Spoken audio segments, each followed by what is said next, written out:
making my best day. My name is Isa Cabrera. I am 9 years old.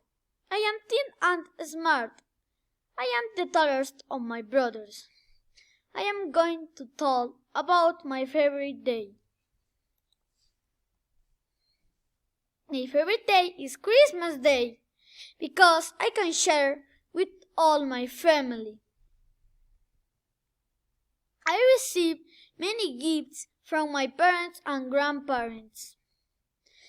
I eat turkey and many sweets. I sleep a lot on Christmas holiday. My last holiday was in December because it was Christmas and the end of the year.